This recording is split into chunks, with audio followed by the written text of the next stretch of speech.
बात यह है कि ट्रस्ट जो है भ्रष्ट हो चुका, इसीलिए भ्रष्ट ट्रस्ट पर जनता का ट्रस्ट नहीं है, इसलिए इस ट्रस्ट को हटाया जाना चाहिए, बहुत आवश्यक हो गया परिसर की पवित्रता को बनाए बचाए रखने के लिए और धूर्तों की धूर्तता पर लगाम लगाने के लिए।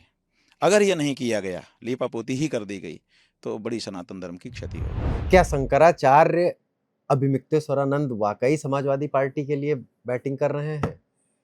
वो महज अपनी धर्म यात्रा पर हैं, बोल रहे हैं, या फिर वो जो बोल रहे हैं और उनकी जो यात्रा है उसके पीछे कुछ सियासत तलाशी जानी चाहिए। ओम प्रकाश राजभर ने तो सीधे सीधे उन पर आरोप लगा दिया। उन्होंने कहा कि उनको कुर्ता पैजामा सिला लेना चाहिए और खुलकर बैटिंग करना चाहिए समाजवादी पार्टी के लिए।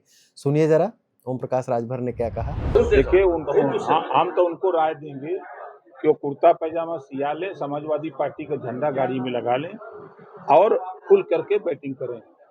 कोई भी शंकराचार्य का काम होता है अपने धर्म का प्रचार प्रसार करना, राजनीति में हस्तक्षेप नहीं करना। आप बताओ, और तो शंकराचार्य है ना, किसी का नाम बता दो कि जो किसी पार्टी का प्रचार करते हो। यही बनारस में ना पीटे थे सपाई, उसी शंकराचार्य को सपा की सरकार में यही पिटवा दिए थे बहुत बुरी तरह। उसी शंकराचार्य की बात कर रहे हैं ना। अब पूछिएगा अखिलेश जी तो क्यों पिटवाए थे, अब नहीं से पूछिएगा। नहीं, तो फिर उन्होंने कहा कि भाई शरण में आ गए और ये काम होता है धर्मात्मा का।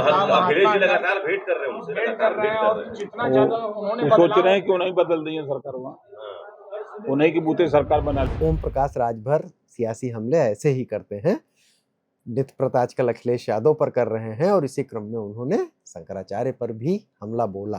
अब शंकराचार्य भी जो कुछ बोल रहे हैं, क्या वो सिर्फ धार्मिक है, उन्हें धर्म की चिंता है और वो धार्मिक उद्देश्यों से ऐसा कर रहे हैं? शंकराचार्य को भी ये सुनिए कि उन्होंने गोंडा में क्या कहा अपनी यात्रा के दौरान थे। उनके तेवर देखिए, उनकी बॉडी लैंग्वेज देखिए, और फिर जब राजनीति में सारी चीजें पढ़ी जाती हैं, बिटवीन द लाइन्स देखा जाता है, तब क्या इसमें राजनीति नहीं तलाशी जानी चाहिए? सुनिए उन्होंने गोंडा में क्या कहा। हनुमानगढ़ी की सीढ़ी में कब नमाज हुई, सिद्ध करके दिखाओ, नहीं तो गद्दी छोड़ो झूठ बोलने के लिए। देश के सामने अयोध्या जी जैसे पवित्र क्षेत्र में आकर के तुम झूठ बोलते हो। कब हुई सीढ़ी में नमाज, बताओ, बोलो कब हुई। अब ये भी सुनिए कि गोंडा में जो उन्होंने कहा उसकी पृष्ठभूमि क्या थी। दरअसल ये सीएम योगी के अयोध्या में दिए गए बयान की प्रतिक्रिया दे रहे थे और एक तरह से उसका खंडन कर रहे थे। सीएम योगी ने क्या कहा था।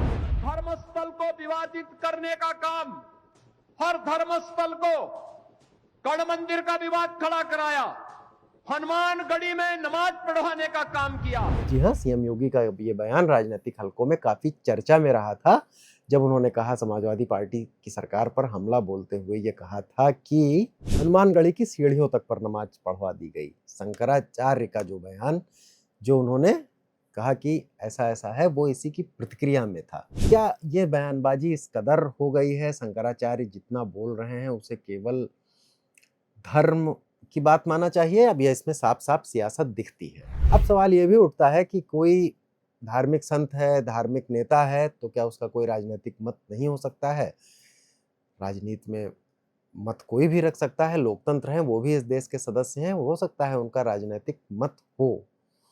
तो शंकराचार्य भी ये बात कह सकते हैं, किसी बात पर वो बोल सकते हैं। लेकिन सवाल ये उठता है कि क्या शंकराचार्य सिर्फ अपने विचार के आधार पर ऐसा कर रहे हैं, या उनकी बातचीत में जो पैटर्न दिख रहा है उसमें जो ओम प्रकाश राजभर कह रहे हैं उसका भी कुछ मतलब है और समाजवादी पार्टी का एक तरह से बचाव जैसी कुछ बात है।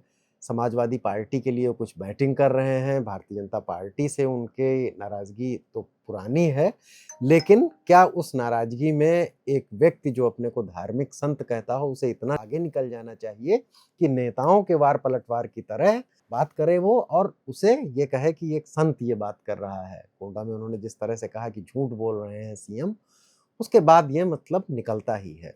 दरअसल स्वामी अभिमिक्तेश्वरानंद अभी हाल फिलहाल के विवाद की बात करेंगे, लेकिन पहले की भी बात करें तो जिस ज्योतिषपीठ के शंकराचार्य होने का दावा किया जाता है उस पर भी सवाल उठते हैं। अगर वो राजनीतिक मसलों पर बोल सकते हैं, राजनीति पर सवाल उठा सकते हैं, तो लोकतंत्र में बोला तो शंकराचार्य के उसकी पदवी पर भी बोला जा सकता है। शंकराचार्य मुक्तेश्वरानंद के गुरु जब स्वामी स्वरूपानंद पर भी आरोप लगता था और उन्हें खुलेआम राजनीतिक हलकों में और of the record on the record बहुत सारे लोग कांग्रेसी शंकराचार्य कहते थे।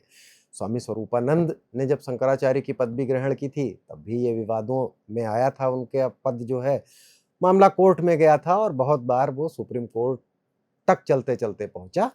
अब ये परंपरा के तौर पर उस मठ में मुक्तेश्वरानंद ने अपने को शंकराचार्य घोषित कर दिया, लेकिन मामला तो सुप्रीम कोर्ट में अभी भी है।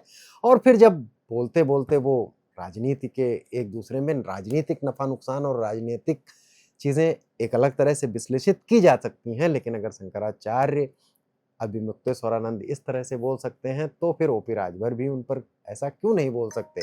लोग ये क्यों नहीं कह सकते कि उनके गुरु कांग्रेसी शंकराचार्य थे और ये समाजवादी पार्टी के लिए बैटिंग कर रहे हैं?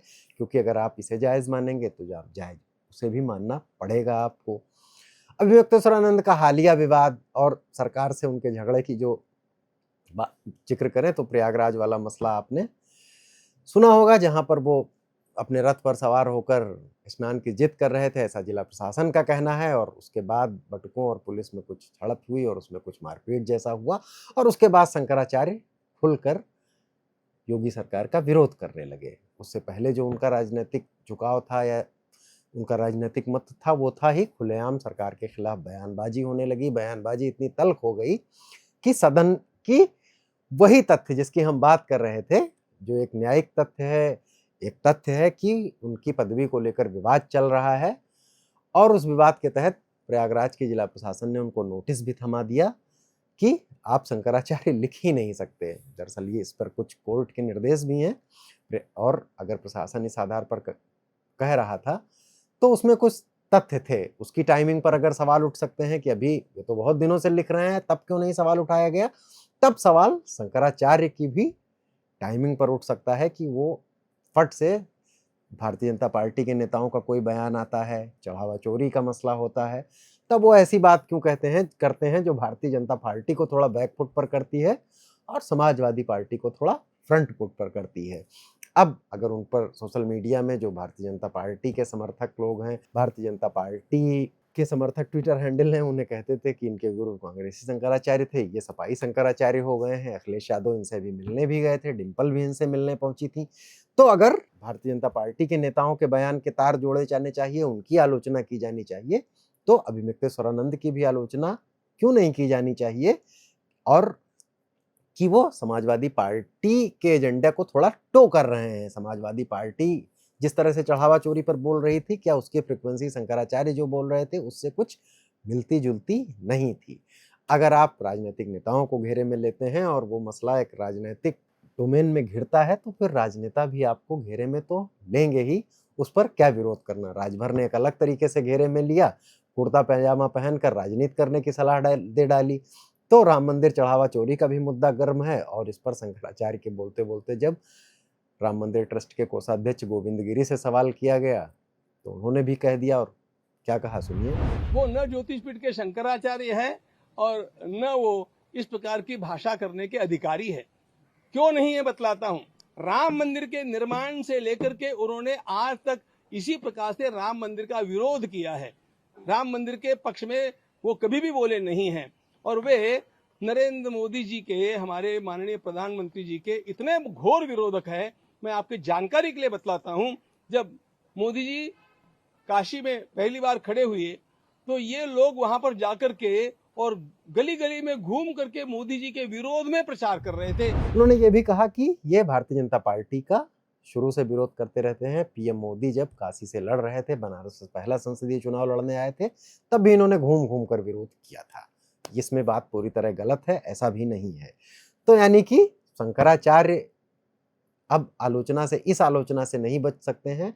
और क्या जब वो राजनीतिक पार्टियों पर, हो सकता है कि आप ये कहें कि भारतीय जनता पार्टी का एजेंडे तो धर्म को राजनीति में लाने का है और धार्मिक मुद्दों को राजनीति में खींचकर उसे भावनात्मक तौर पर खड़ा करने की कोशिश करती है जिससे उसका सियासी फायदा हो। वो एक राजनीतिक पार्टी है और सभी पार्टियां अंततः सियासी फायदे के लिए ही काम करती हैं।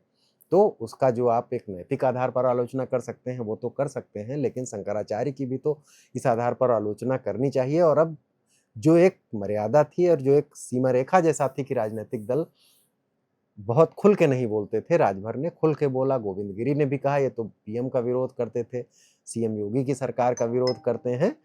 और शंकराचार्य भी जो बोल रहे हैं, क्या वो सिर्फ गोरक्षा, धर्म रक्षा, हिंदू धर्म के प्रचार प्रसार के लिए बोल रहे हैं? उनके लगातार आप बयान देखेंगे और दूसरे बयानों से तुलना करेंगे सपा नेताओं के, कुछ भाजपा नेताओं के भी, तो इस मुद्दे पर जिस तरह के सेंटीमेंट्स पर जो बात करने की कोशिश की जा रही है, उसमें अगर शंकराचार्य के बयानों का विश्लेषण किया जाएगा तो समाजवादी पार्टी को फायदा पहुंचाते या उनकी तरफ होते दिखते तो ही हैं। शंकराचार्य जाने अनजाने कर रहे हैं, कहने को ये कह सकते हैं उन्हें तो हिंदू धर्म की चिंता है, जाने कर रहे हैं या अनजाने कर रहे हैं, लेकिन विवादों में तो घिरेंगे ही।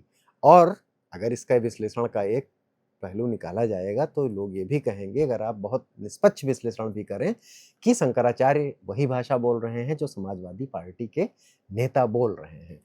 तो धर्मगुरुओं के, अब गोविंद गिरी ने उनके ऊपर हमला किया, हनुमानगढ़ी के तमाम महान लोग बोल रहे हैं जो शंकराचार्य पे सीधा हमला कर रहे हैं। शंकराचार्य एक बड़ा पद रहा है भारतीय मनीषा में, और आदि शंकराचार्य की जो प्रतिष्ठा रही है हिंदू धर्म में, हिंदू अध्यात्म में, ये पद उसी परंपरा के तहत आया था। कानूनी तौर पर वो लिखा जा सकता है, नहीं लिखा जा सकता है, इसको हम छोड़ भी देते हैं, तो भी शंकराचार्य नाम जोड़ने के बाद इस तरह के जो विवाद खिंच रहे हैं वो दुखद हैं। लेकिन क्या इसके जिम्मेदार अभिमित्रेश्वरानंद भी नहीं है? क्या उन्होंने वो उचित दूरी रखी राजनीति से, जहां पर उन्हें आलोचना उतनी भर करनी चाहिए थी जितनी आवश्यक है, और वो किसी पार्टी की लाइन जैसी ना लगती? तो इस पर विचार कर रहे हैं, और जो कुछ हो रहा है, इस पर जो किया जा रहा है, उसे सियासत कहना, धर्म कहना कितना ठीक होगा? आखिर में डॉक्टर लोहिया के एक कथन का जिक्र कर लेते हैं। वो कहते थे कि धर्म एक लंबे समय की राजनीति होती है और राजनीति अल्पकालिक धर्म होता है। पूरा कथन यूं है कि धर्म दीर्घकालिक राजनीति है और राजनीति अल्पकालिक धर्म है। अब हम आपको इस सवाल के साथ छोड़ जाते हैं कि आखिर शंकराचार्य कर क्या रहे हैं?